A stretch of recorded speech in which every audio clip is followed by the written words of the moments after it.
Oh, eccoci qua. Ciao, ciao da Mister Ernest. Video volante per una bruttura volante, una porcata volante. La chiusura della clinica mobile in MotoGP, o meglio, lo sfanculamento, l'espulsione della clinica mobile. Clamoroso, clamoroso, clamoroso, leggo di qua di là.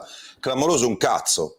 Se vi piace tutto questo, iscrivetevi al canale, attivate le notifiche e scoprite come potete supportare Mister Helmet, che è un sito libero.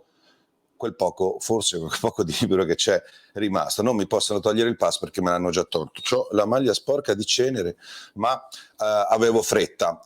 Leggo da Gazzetta.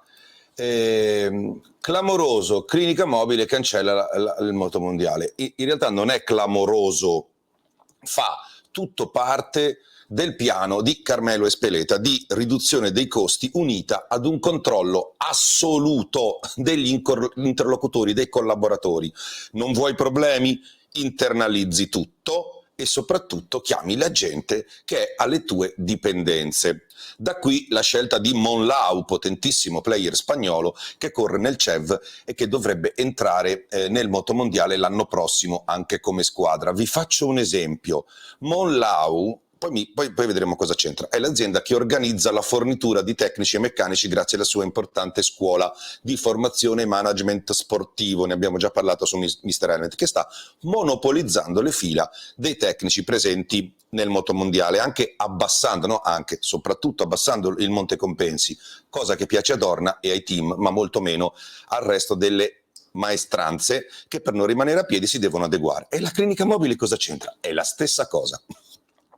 Mandi via gente che ha un contratto con te, ma che comunque ha una dignità professionale, una certa indipendenza storica, un'autorevolezza, e prendi delle persone che dipendono da te a ribasso e senza alcuna autonomia, perché le puoi cacciare quando vuoi, visto che te le sei chiamate tu, dato che esistono grazie a te. E in virtù di questo vincolo faranno quello che vuoi tu, che in medicina è pericolosissimo. Non ci sarà più un secondo parere svincolato per le cure, l'idoneità, eccetera. Non ci sarà più per un pilota un secondo parere al volo, un'assistenza in più, una voce diversa. Ma questo, attenzione, vale per tutto, anche per i cargo e i trasporti. Stiamo vedendo come va, che se le ambulanze arrivano come i cargo, allora siamo freschi. Scrive Gazzetta, l'ultima clinica per un investimento di oltre €500.000, il dottor Michele Zasa, che è quello che ha ereditato la clinica, no, nel 2014, subentrando a Costa, al mitico dottor Costa, è entrato in servizio all'inizio del mese quello di Misano Adriatico, quindi questo gli ha fatto spendere €500.000 a Misano, quando ancora il medico parmigiano, dice Gazzetta, non aveva idea della bufera che stava per abbattersi su di lui. Quindi anche la porcata di non avvertirlo prima di una cosa che sapeva già. Scrive ancora Gazzetta, spazio agli spagnoli, per correttezza, insomma, voglio dire, perché poi le cose le sapevo, ma le prendo da qui per mostrarvi che non me le invento. E Dorna ha deciso di sostituire all'improvviso la clinica mobile che, pur svilita dalla propria identità in questi anni, ha continuato ad essere un punto di riferimento per i piloti. È stata graduale, è un classico di Dorna.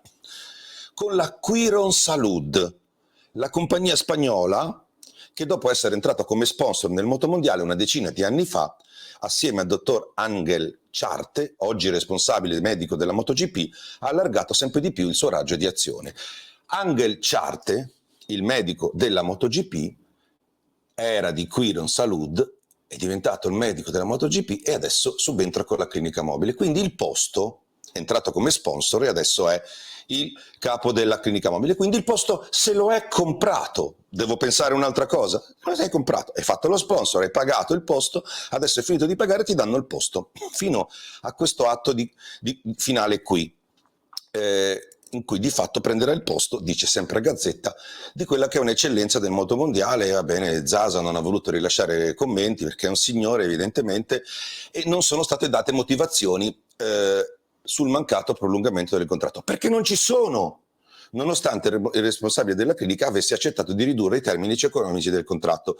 Alla fine Dorna gli ha rifiutato il rinnovo, offrendogli come contentino di continuare a offrire, sempre dice Gazzetta, cito Gazzetta, i propri, è un servizio un articolo di Ianieri, i propri servizi in Superbike. che non interessa acquire un Salud della Superbike. Grazie, te la stoppia il cazzo la Superbike, posso dirlo questo, senza che si offenda la Superbike, però diciamo che il prestigio era diverso. E visto che pensare male spesso ci si azzecca, viene difficile pensare quindi che dietro a questa scelta non ci sia anche una bieca questione economica. Un momento di spavalderia, di gazzetta. Non è che a pensare male spesso ci si azzecca, e che qui non ci si accorge che questa è una porcata e si è addormentati. Cioè, se uno non si accorge che non è che si tratta di avere questa intuizione che pensando male, questa è una mega porcata, come fai a non vederla? Ma ci si sveglia su questo tema quando Dorna sta facendo la stessa cosa su tutto il resto da anni, le maestranze di Monlau al cargo, alla stampa che è stata espulsa gradualmente e accettata solo quella pagante e quella accondiscendente, e tutti gli altri vengono morbidamente ignorati e rimbalzati, quindi è inutile. Beh, la verità è che non è solo una questione economica, è chiaramente economica, ma è una questione soprattutto di controllo e di gestione del potere senza alcun, non dico dissenso, magari, ma proprio senza alcun contraddittorio. Se Espeleta potesse far correre dei cloni, Franco Espeleta, Sergio Espeleta e Gino Gonzalez, che è la zia, figlio di sua zia, farebbe correre quelli. Il presidente della FIM, che sopravvive, la FIM, Federazione Internazionale di Motociclismo, grazie a Dorna, è un burattino, mia opinione.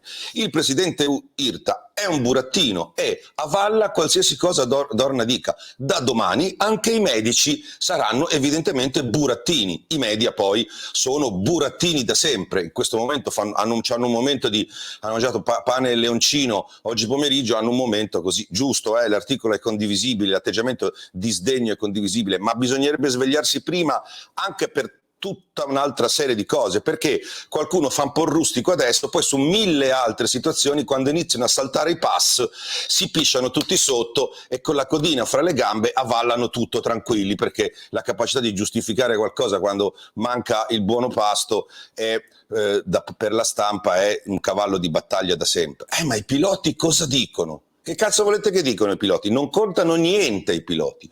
Fanno le safety commission farlocche, in cui anche se dicono qualcosa li zittiscono.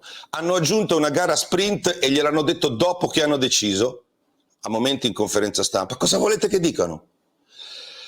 Insomma, scelte sempre più dittatoriali su tutta la linea. Questa della clinica mobile è solo un'ennesima dimostrazione di forza di un'azienda gestita, come posso dire, come fosse una cosa di famiglia personale. Cioè sono decisioni sempre più dittatoriali, ma non intese dal punto di vista peggiore del termine, di fascismo, nazismo, quelle robe. No, quello di tipo clientelare, cioè non c'è una ricerca di efficienza e quindi c'è, che ne so, una dictatorship dovuta al fatto che devono funzionare le cose. No, è come posso dire, un assolutismo da paesi sudamericani, quindi volti all'amichettismo. Una impresa, un'organizzazione, un caudiglio, inteso come leader chiaramente. Dorna si avvia ad essere una organizzazione che canta, diciamo così, le parole dell'inno spagnolo e basta, le parole. Ok? Ciao a tutti da Mr. Helmet. Bravo! Una poesia delicatissima. Ci ho capito un cazzo, comunque toccante. Bravo!